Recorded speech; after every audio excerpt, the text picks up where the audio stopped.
अगर हम किसी धर्म में थे पहले और उसको छोड़ेंगे तो क्या कहेंगे हम कि आज के बाद हम भैया नमस्ते तुमसे, तुमने बहुत हमें परेशान कर लिया, आज के बाद तुमसे कोई रिश्ता नहीं है हमारा, हम दूसरी तरफ जा रहे हैं। जहाँ पर बराबरी की बात होती हो वहाँ हम जा रहे हैं, जहाँ गैर बराबरी की बात होती है वहाँ हम क्यों रहेंगे बताइए आप लोग। आप देखिए मैडम कि एक बच्चा अगर मटका को छू देता है तो मटका अपवित्र हो जाता है, बच्चे का कत्ल कर दिया जाता है। एक अगर नौजवान अगर मूंछ रखा लेता है तो उसका कत्ल कर दिया जाता है। कोई आदमी अपनी घोड़ी पे अगर बारात निकालना चाहता है तो नहीं निकलने देने जाते हैं। धर्म का डर दिखाइए, भगवान का डर दिखाइए, पत्थरों का डर दिखाइए कि आपके ये हो जाएगा, आपके हो जाएगा। जब आप हम लोग बाबा साहब डॉक्टर अम्बेडकर की वजह से हम लोग किताब पढ़ने लगे, ज्ञान होने लगा, संविधान को पढ़ने, हम तर्क करने लगे। तर्क क्या करने लगे? खीर खाने से बच्चा कैसे पैदा होता बताइए जरा। एक आदमी मुंह में चंद्रमा को कैसे ले लेगा, सूरज को कैसे ले लेगा? तो सवाल करा कि नहीं आप तो धर्म का बहुत काम करते हैं, तो राष्ट्र कभी नहीं बन सकता। मैंने बताया ना, अभी कोई हिंदू रहते नहीं यहाँ पे, कोई हिंदू नहीं रहता, यहाँ जातियों में लोग रहते हैं। बताओ कोई भी हिंदी हो तो, कोई लिखता हो तो बताओ। मोदी जी हिंदू है क्या? तो कह रहा है ना। नहीं, नरेंद्र मोदी है, वो भागवत है उनका नाम, हिंदू लिखो ना फिर आगे। मोदी नरेंद्र हिंदू लिखो फिर तो। नमस्कार, आप देख रहे हैं द जनता लाइव और मैं हूं आपके साथ नलिनी। इस वक्त मैं मौजूद हूं दिल्ली में स्थित डॉक्टर बाबा साहब अम्बेडकर के मेमोरियल पे। ये वही जगह है जहां वो रहते थे, बाद में इसको एक म्यूजियम के तौर पर बना दिया गया। आज यहां पर हमारे साथ बातचीत करने के लिए बहुत सारे वकील मौजूद हैं, लेकिन एक खास शख्सियत ये मौजूद हैं जो कि हैं सुधीर सम्राट जी। सर, सबसे पहले स्वागत आपका हमारे चैनल में। 22 प्रतिज्ञाओं को लेकर बहुत ज्यादा जो है एक दूसरे पे आरोप प्रत्यारोप की राजनीति खेली जा रही है। कहा जा रहा है कि हिंदुत्व पर हमले जैसा है। कैसे है वो तो बताना पड़ेगा ना उनको। देखो, 22 प्रतिज्ञा बाबा साहब डॉक्टर अम्बेडकर ने 14 अक्टूबर 1956 को ली थी नागपुर के अंदर। और नागपुर के अंदर एक आदमी के साथ नहीं ली, लगभग 7 लाख लोगों से ज़्यादा अनुयायी थे बाबा साहब डॉक्टर अम्बेडकर के, वहाँ पे ली थी। और बाबा साहब डॉक्टर अम्बेडकर बताया था कि जो भी इस क्रिमिनल कॉन्स्पिरेसी जो धर्म है, जहाँ लाखों करोड़ लोगों को सिर्फ गुलाम बनाया जा रहा है, अछूत कहते हैं जिन लोगों को, अगर वहाँ से निकलना हो तो आपको 22 प्रतिज्ञा लेनी पड़ेंगी। उसके बाद तुम्हारा पुनर्जन्म हो रहा है और फिर उसके बाद बुद्ध के रास्ते पर चलोगे आप।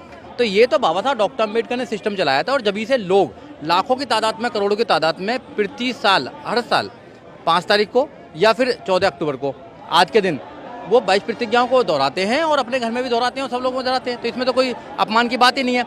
अगर हम किसी धर्म में थे पहले और उसको छोड़ेंगे तो क्या कहेंगे हम कि आज के बाद हम भैया नमस्ते तुमसे, तुमने बहुत हमें परेशान कर लिया, आज के बाद तुमसे कोई रिश्ता नहीं है हमारा, हम दूसरी तरफ जा रहे हैं। यहाँ पे धर्म की बात होती हो, जहाँ समता की बात होती हो, भाईचारे की बात होती हो, जहाँ पर संविधान की बात होती हो, जहाँ पर बराबरी की बात होती हो, वहाँ हम जा रहे हैं। जहाँ गैर बराबरी की बात होती है वहाँ हम क्यों रहेंगे बताइए आप लोग। तो बाबा साहब डॉक्टर अम्बेडकर ने बड़े सोच समझ के ये सब कुछ किया था। और बाबा साहब डॉक्टर अम्बेडकर कहा भी था कि हिंदू में पैदा होना मेरे हाथ में नहीं था, मगर मैं हिंदू धर्म में मरूंगा नहीं। और बाबा साहब डॉक्टर अम्बेडकर ने इंतजार किया था, काफ़ी लंबे समय इंतजार किया था, मगर इनका रवैया नहीं बदला, आज भी इनका रवैया नहीं बदला। आप देखिए मैडम कि एक बच्चा अगर मटका को छू देता है तो मटका अपवित्र हो जाता है, बच्चे का कत्ल कर दिया जाता है। एक अगर नौजवान अगर मूंछ रखा लेता है तो उसका कत्ल कर दिया जाता है। कोई आदमी अपनी घोड़ी पे अगर बारात निकालना चाहता है तो नहीं निकलने देने जाते हैं। ये क्या है? यही तो छुआछूत है ना, यही तो डिस्क्रिमिनेशन है। इससे छुटने के लिए, इससे छुटकारा पाने के लिए इन लोगों ने अगर इधर आए हैं, बुद्ध की तरफ आए हैं, तो अच्छी बात है ना। इनमें किसी धर्म की या किसी देवी देवता के अपमान क्या होगा? अगर किसी का अपमान भी हुआ है तो उनसे वो अपना बात कर लेंगे, भगवान अपना बात कर लेंगे। बिचौलिया कौन है? ये बिचौलिया कौन है बीच में? भगवान के और हमारे बीच में ये कौन है बीच में बताइए? इनको किसने ठेका दिया? भगवान कब कह के गए इनसे कि आपके बीच में हम ठेका देके जा रहे हैं आप लोगों को? ये कौन है बताइए ना। हमारी भावनाओं को ठेस पहुंचाते हैं कि बुद्ध विष्णु के अवतार हैं, हमारी भावनाओं को ठेस नहीं पहुंचती। कहाँ है, कैसे है, कैसे पवित्र करेंगे? ये कितना हमारी भावनाओं को ठेस पहुंचाते हैं कि जो लक्ष्मी है वो धन की वो है, देवी है। कैसे? अगर धन की देवी होती तो भारत के अंदर इतने लोग गरीब हैं। सरस्वती विद्या की देवी है, सबसे ज्यादा अनपढ़ हमारे लोग देश में है। 20 करोड़ लोग रात को भूखे सोते हैं देश के अंदर, इंडिया के अंदर 20 करोड़ लोग रात को भूखे सोते हैं। तो मेरी ये रिपोर्ट नहीं है, ये ग्लोबल हंगर इंडेक्स की रिपोर्ट है कि इंडिया के अंदर 20 करोड़ से ज्यादा लोग भूखे सोते हैं। कहाँ भगवान? 33 करोड़ देवी देवता है ना, कहाँ है? 5 साल की बच्ची के साथ बलात्कार हो रहा है, कहाँ है देवी देवता? मंदिर के अंदर हो रहा है। सर, नागपुर दीक्षा भूमि पर हर साल दीक्षा ली जाती है। इस बार दीक्षा समारोह में बीजेपी के 2 नेता मौजूद थे और वहाँ भी 22 प्रतिज्ञाएं ली। और जब वही 22 प्रतिज्ञाएं यहाँ राजेंद्र पाल गौतम जी के अंडर में यहाँ दोहरा गई तो लगातार जो है विद्रोह हो रहा है। देखिए, इनकी करनी और कथनी में अंतर होता है। प्रधानमंत्री भी शोर मचाते हैं कि मैं भारत जो हूँ वो अम्बेडकर का भारत बनाना चाहता हूँ। केजरीवाल भी गला फाड़ फाड़ कर शोर मचाते हैं कि मैं भी अम्बेडकर का भारत बनाना चाहता हूँ। जो आइडिया ऑफ इंडिया है, जो बाबा साहब बनाना चाहते थे, समता मैत्रिक भाईचारे का, ये कहते हैं कि बनाना चाहते हैं। इनका मतलब है कि ये मूर्ति पर माला चढ़ाएंगे मगर विचारों पर ताला लगा देंगे। तो दिखावे की बात राजनीति करते हैं, ये राजनीति करते हैं। हम लोग राजनीति नहीं करते हैं, हम लोग जीते हैं। अम्बेडकर हैं, बाबा साहब doctor Ambedkar way of life है। लाइफ को कैसे जिएंगे, कैसे इंसान से आप व्यवहार करेंगे। मानव एक समान है। जिन महिलाओं को 50% महिला यहाँ पे हैं, उन महिलाओं को पढ़ने का अधिकार नहीं था, बाबा साहब डॉक्टर अम्बेडकर ने अधिकार दिया। उन महिलाओं को घर से निकलने का अधिकार नहीं था, बाबा साहब डॉक्टर अम्बेडकर ने अधिकार दिया। आज कोई भी IAS, PCS, doctor, engineer, professor, जज, वकील, यहाँ तक कि देश के प्रधानमंत्री, राष्ट्रपति बन सकती हैं महिलाएं। कितना अधिकार दिया बाबा साहब डॉक्टर अम्बेडकर ने। ये बाबा साहब डॉक्टर अम्बेडकर को नकार नहीं सकते हैं ये लोग। या तो कहें कि हम बाबा साहब डॉक्टर अम्बेडकर को मानते नहीं है, बाबा साहब डॉक्टर अम्बेडकर की 22 प्रतिज्ञाओं को नहीं मानते, बाबा साहब डॉक्टर अम्बेडकर संविधान को नहीं मानते। कहना प्रधानमंत्री कहें और केजरीवाल कहें, पर पता लग जाएगा। कहना सर, आम आदमी पार्टी में राजेंद्र पाल गौतम जी थे, एक कैबिनेट मंत्री थे उस पार्टी के, एकदम से इस्तीफा दिया उन्होंने पार्टी की ओर से, और खुद पार्टी के जो हेड हैं जो कि अरविंद केजरीवाल, उनकी तरफ से कोई भी आश्वासन या किसी भी प्रकार का बयान नहीं आया। हिंदू वोट नहीं आएंगे, वोटों की राजनीति है, उनको सब पता है कि बुद्ध क्या है। जब ये केजरीवाल जी या प्रधानमंत्री विदेश में जाते हैं तो कहते हैं हम बुद्ध के देश से आए हैं, बुद्ध की प्रतिमा देते हैं। और यहाँ बुद्ध के साथ क्या करते हैं, ये अम्बेडकरवादी लोगों के साथ क्या करते हैं। तो इनका करनी और कथनी में अंतर है, ये समझना पड़ेगा लोगों को। और रही इस्तीफा की बात, बाबा साहब डॉक्टर अम्बेडकर ने यहाँ कानून मंत्री जब थे तो इस्तीफा दे दिया था, क्योंकि उन्होंने हिंदू कोड बिल नहीं लागू करी थी। बहन कुमारी मायावती ने इस्तीफा दे दिया, इन्होंने इस्तीफा दे दिया। हम ये मानते हैं कि जो भी हमारे पास है, ये कपड़ा जो पहन रखा है ना, टाई लगा रखी है, चश्मे लगा रखे हैं, ये बिकॉज ऑफ द बाबा साहब डॉक्टर अम्बेडकर है। अगर बाबा साहब डॉक्टर अम्बेडकर अधिकार नहीं देते, बाबा साहब डॉक्टर अम्बेडकर संविधान नहीं पढ़ाते, तो यहाँ पर कोई नहीं बनता, ना मिनिस्टर बनता, ना जज बनता, कोई नहीं बनता। अगर यहाँ जज से लेके, अगर PM से लेके और पियोन तक कोई बनता है तो बाबा साहब डॉक्टर अम्बेडकर की वजह से मिलता है। इस्तीफा तो कितने दे दिए जाए, कितने मंत्री पद चले गए, मगर बाबा साहब डॉक्टर अम्बेडकर का विचार जिंदा रहना चाहिए। अगर बाबा साहब डॉक्टर अम्बेडकर का विचार जिंदा रहेगा तो इंसानियत जिंदा रहेगी। अगर बाबा साहब डॉक्टर अम्बेडकर का विचार मर गया तो इंसानियत मर जाएगी देश के अंदर से। सर, आपने कहा कि बाबा साहब अम्बेडकर ने ही हमें संविधान बनाया और वो संविधान निर्माता थे और उन्होंने ही आज़ादी दी। संविधान हमें ये आज़ादी देता है कि हम अपना मन चाहे धर्म को अपना लें, फिर क्यों इतनी ज्यादा गर्दी मची हुई है? गर्दी बताना मैं आपको, बोटी की राजनीति है, जो गाय के नाम पर, गोबर के नाम पर, इन सबके नाम पर राजनीति करेंगे लोग। करेंगे नहीं, राजनीति करेंगे। हिंदू मुसलमान के नाम पर राजनीति करेंगे, पाकिस्तान हिंदुस्तान के नाम पर राजनीति करेंगे, शमशान और कब्रिस्तान के नाम पर राजनीति करेंगे, लव जिहाद के नाम पर राजनीति करेंगे। इनको मुद्दा चाहिए धर्म का मुद्दा, क्योंकि धर्म की जो दुकान है वो बहुत अच्छी तरह चलती है, क्योंकि वहाँ ज्यादातर समय तक लोगों को बेवकूफ बनाया जा सकता है। धर्म का डर दिखाइए, भगवान का डर दिखाइए, पत्थरों का डर दिखाइए कि आपके ये हो जाएगा, आपके हो जाएगा। जब हम लोग बाबा साहब डॉक्टर अम्बेडकर की वजह से हम लोग किताब पढ़ने लगे, ज्ञान होने लगा, संविधान को पढ़ने, हम तर्क करने लगे। तर्क क्या करने लगे? खीर खाने से बच्चा कैसे पैदा होता, बताइए जरा। एक आदमी मुंह में चंद्रमा को कैसे ले लेगा, सूरज को कैसे ले लेगा? तो सवाल करा कि नहीं आप तो धर्म का बहुत काम करते हैं। सवाल ना करें बस। बुद्ध कहते हैं कि किसी बात को इसलिए मत मानो कि हजारों सालों से चली आ रही है, अपनी बुद्धि की कसौटी पर उतारो कि वो बात सही भी है, तर्क है उसके अंदर, वैज्ञानिक है। हम वैज्ञानिक दृष्टिकोण से बात करते हैं, ये लोग हैं अंधविश्वास की बात करते हैं। जबकि फंडामेंटल ड्यूटी है प्रत्येक व्यक्ति की, प्रत्येक नागरिक की फंडामेंटल ड्यूटी है कि हम जो पूरा माहौल जो बनाएंगे, एटमॉस्फेयर बनाएंगे, वो साइंटिफिक एटमॉस्फेयर बनाएंगे। हम साइंटिफिक बात करेंगे, हम तर्क पर बात करेंगे, हम विज्ञान पर बात करेंगे। ये तर्क विज्ञान पर बात ही नहीं करते हैं, बताइए। अब कथावाचक हैं, कथावाचक कहते हैं कि ये कर लीजिए, किसी भगवान के एक मतलब पर्टिकुलर अंग पर दूध चढ़ा दीजिए तो आप पास हो जाएंगे। क्या ऐसा हो सकता है? क्या किताब पढ़ेंगे तभी तो पास होंगे हैं? आप ये कर लीजिए, आप धन पर आपका हो जाएगा कर्ज, ऐसा नहीं होता है।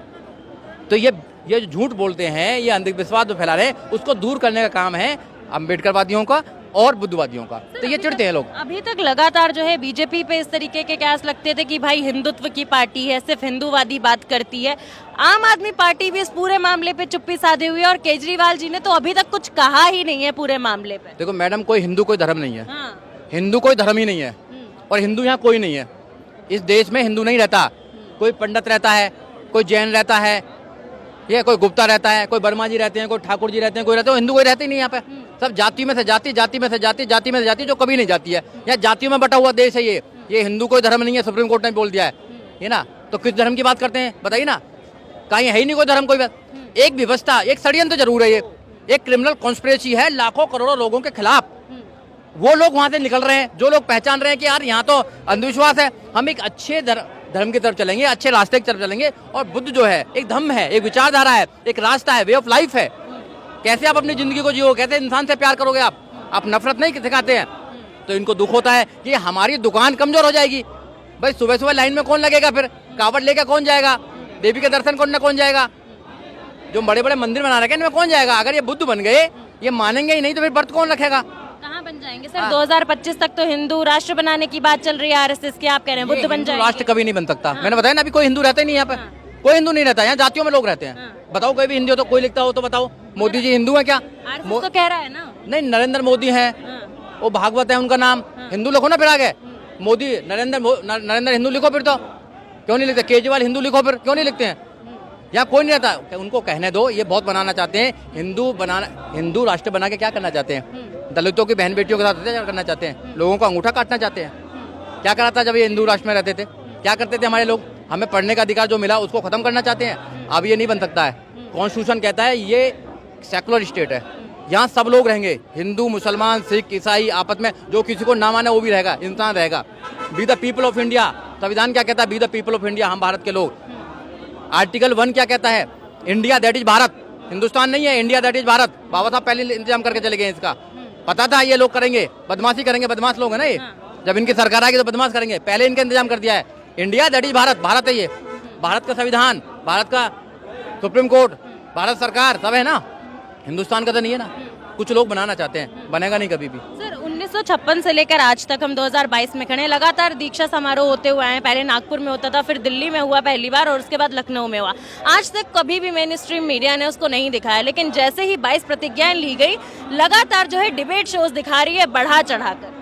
देखिए, उनको लगता है जो बेचारे पढ़े लिखे लोग नहीं है हमारे समाज में, पढ़े लिखे लोग ने उनको कहते हैं कि हिंदू खतरे में, हिंदू खतरे में, हिंदू खतरे में, हिंदू खतरे में।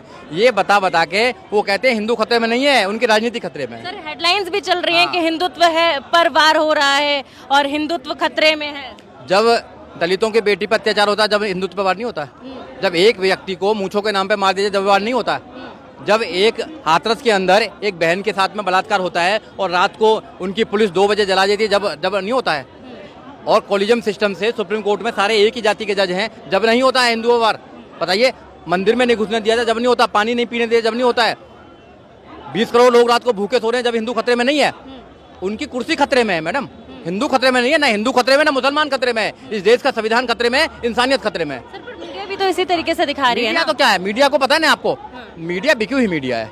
मीडिया पे कोई विश्वास नहीं करता आज की डेट में। जितना मीडिया का बुरा रूप यहाँ पे है, सोशल मीडिया ना हो ना देश के अंदर, धन्य सोशल मीडिया का, कि सोशल मीडिया लोगों की आवाज को उठाने का काम करती है। आप जैसे जो पत्रकार हैं, आप जैसे जो लोग हैं, वो लोगों की आवाज को उठाने का काम करते हैं। वो तो बिका हुआ है, वो एक प्रोपेगेंडा चला रहे हैं। वो लोग देश में पैसे लेके प्रोपेगेंडा चला रहे हैं, कोई विश्वास नहीं करता उन पे, कोई नहीं देखता। मतलब आप कह रहे हैं कि प्रोपेगेंडा पे काम करते हैं? पूरा प्रोपेगेंडा पे काम करते हैं। वो एक आइडियोलॉजी पे काम कर रहे हैं, और आइडियोलॉजी पे काम करके वो लोगों को अगर मरवाना पड़े मारेंगे ही लोगों को। वहाँ कोई खतरे में नहीं है, वहाँ कुर्सी खतरे में है और इंसानियत खतरे में है। सिर्फ ऐसे बात देख लीजिए, तो कुर्सी तो जाने वाली है। लोग समझ चुके हैं, पूरे देश के लोग समझ चुके हैं। समझने में टाइम लगता है थोड़ा सा, जब लोगों को पता लगेगा कि भाई हमारे हक में क्या, संविधान हक में है हमारे में या मंदिर हक में है, देखना पड़ेगा ना। यहाँ मंदिर की जरूरत है ना मस्जिद की जरूरत है, यहाँ विद्यालय की जरूरत है मैडम। यहाँ लोगों को एजुकेशन की जरूरत है। ठीक है, बहुत बहुत धन्यवाद सर आपका।